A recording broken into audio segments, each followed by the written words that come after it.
O hindi ito kakanina o kaya naman suman. Tawag nito dito sa Aklan ay tinuktukan. Ito ay pwedeng panghimagas, pangpulutan at syempre pwedeng pang-ulam. Isa sa paborito kong pagkain at hindi ko ipagpapalit sa karne. Gusto mo malaman kung anong lasa nito? Sige, sasabihin ko na. Una-una, syempre masarap. Pangalawa, maanghang. At syempre, interesado ka din kung paano ito gawin kaya panoorin mo tong video na to hanggang dulo dahil ipapakita ko sa inyo kung paano gawin. Tara! Ito nga pala ang mga ingredients nito. Sili, bawang, luya, pampalasa, nyog, at syempre hindi ka makakagawa ng tinuktukan kung wala ito. Ang tawag nga pala nito dito sa Aklan ay ugang. Hindi ko alam kung anong tawag dyan sa probinsya nyo, basta ang tawag dito sa Aklan ay ugang. Sige nga, pakicomment nyo nga kung ano ang tawag nito sa probinsya nyo para naman malaman ko. Pagkatapos kung ipakita sa inyo ang mga ingredients nito ay dito naman tayo sa part na kung saan ay babalatan na natin itong ugang. O baka may magtanong dyan, bakit hindi ba daw pwede ang hipon? Sige, sasagutin natin yan. Hindi pwede ang hipon dahil magkaiba ang lasa ng ugang tsaka yung hipon. Yung hipon kasi kapag naluto na ay mamasa-masa. Pero kung wala talagang ugang at gustong-gusto mong kumain ng tinuktukan ay pwede naman ugang talaga ang ginagamit namin dahil itong ginagawa ay binebenta din namin. O siya, ang dami ko ng kwento. Balik tayo dito sa ginagawa ko. Pagkatapos ko balatan itong ugang ay sinunod ko namang balatan ang bawang. Maraming bawang ay mas lalong masarap ang tinuktukan. Pagkatapos kong balatan itong bawang ay sinunod ko naman itong luya. At ito na ang iba pang kailangan sa paggawa ng tinuktukan. Dito na tayo sa part na kung saan ay halo-halo na ang mga ingredients. Syempre, bago kayo makagawa nito o bago nyo mahalo-halo ay dapat meron kayong dikdikan. Hindi ko alam kung ano sa Tagalog ito, basta yung tawag dito sa Aklan ay halot at lusong. Sobrang tagal na rin pala itong ginagamit. Sabi ng biyenan ko ay mas matanda pa daw to sa akin. Imagine nyo yun, guys. O siya, ang dami ko na namang kinakwento. Balik tayo dito sa ginagawa ko. Durugin nga lang pala lahat ng mga ingredients katulad ng dito sa video. Pagkatapos madurog yung bawang, luya, tsaka yung sili ay isunod naman itong ugang. At kagaya sa bawang, luya, tsaka sili ay durugin din ito.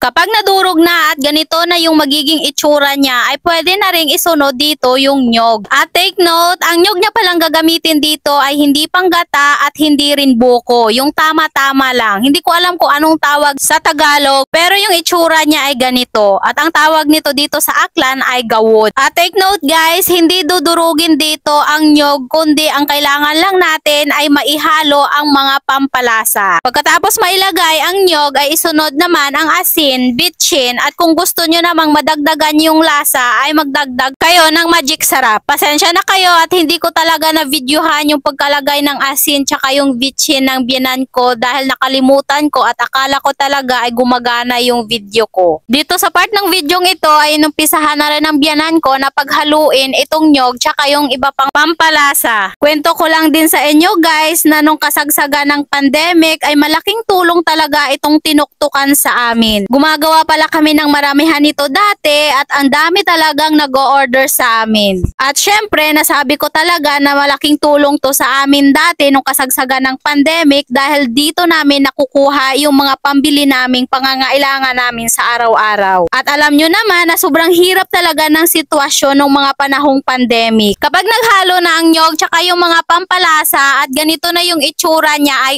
okay na yan. Ang susunod naman nating gagawin dito ay yung pagbalot. At ang gagamitin natin na pambalot dito ay itong dahon na ang tawag dito sa Aklan ay hagikik. O baka may magtanong na naman, hindi ba pwede ang dahon ng saging? Syempre, sasagutin na naman natin yan.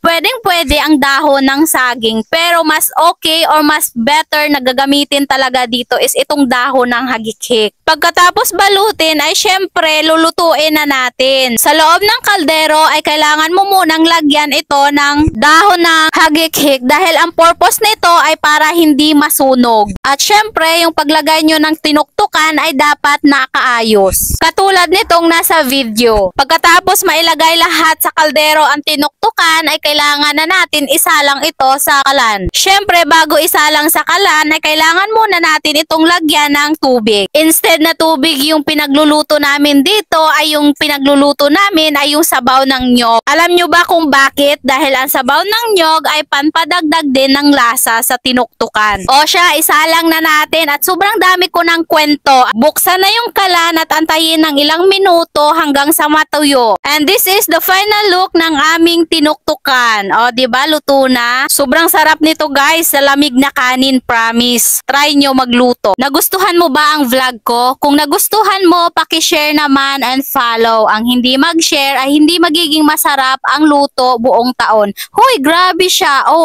Joke lang. O siya, hanggang dito na lang. Salamat sa panonood. Bye! Namiton? Nami. Nami!